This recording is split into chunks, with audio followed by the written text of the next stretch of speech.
The Application of Theosophical Theories. By William Quain Judge, published 1886.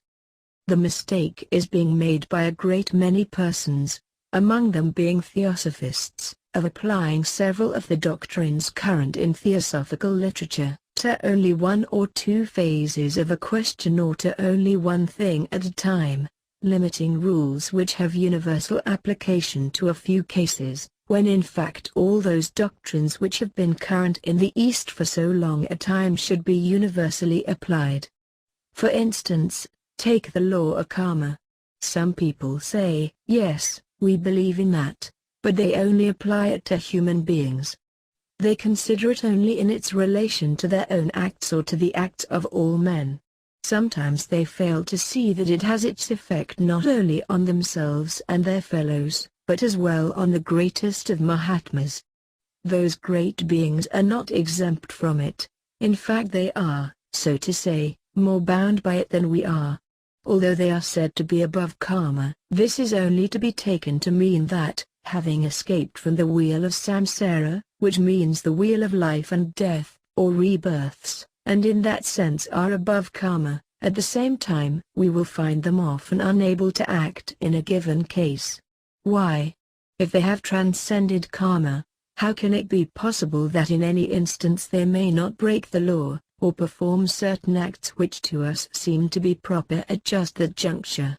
Why can they not, say in the case of a killer who has worked for them and for the cause, for years with the most exalted unselfishness, interfere and save him from suddenly falling or being overwhelmed by horrible misfortune, or interfere to help or direct a movement?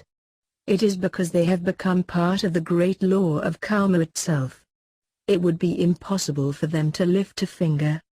Again, we know that at a certain period of progress, far above this sublunary world, the adept reaches a point when he may, if he so chooses, formulate a wish that he might be one of the devas, one of that bright host of beings of whose pleasure, glory and power we can have no idea. The mere formulation of the wish is enough. At that moment he becomes one of the devas.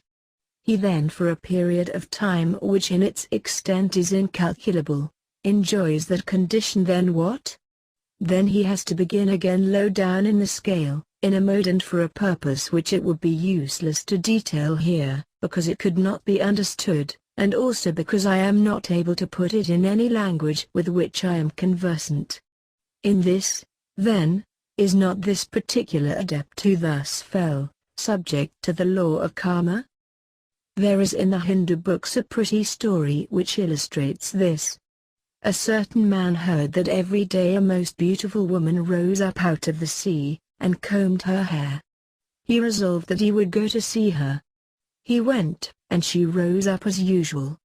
He sprang into the sea behind her, and with her went down to her abode. There he lived with her for a vast length of time. One day she said she had to go away and stated that he must not touch a picture which was on the wall, and then departed.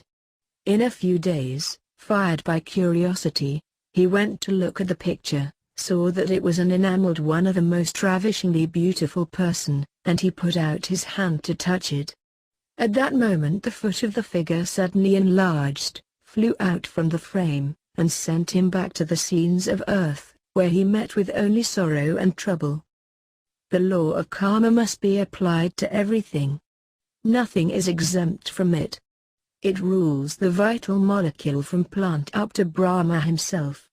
Apply it then to the vegetable, animal and human kingdom alike. Another law is that of reincarnation. This is not to be confined only to the souls and bodies of men.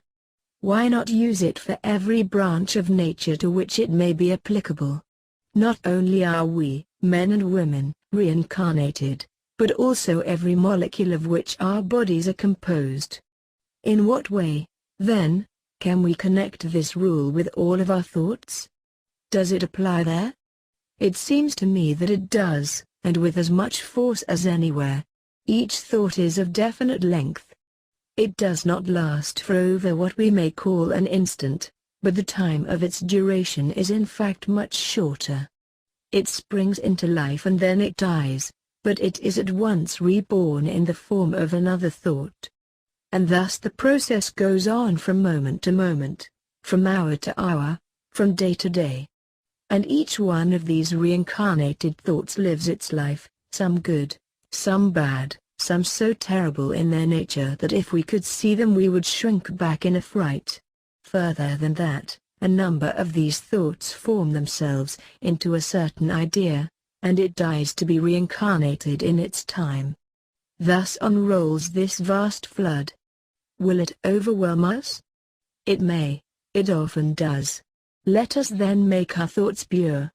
Our thoughts are the matrix, the mine, the fountain, the source of all that we are and of all that we may be.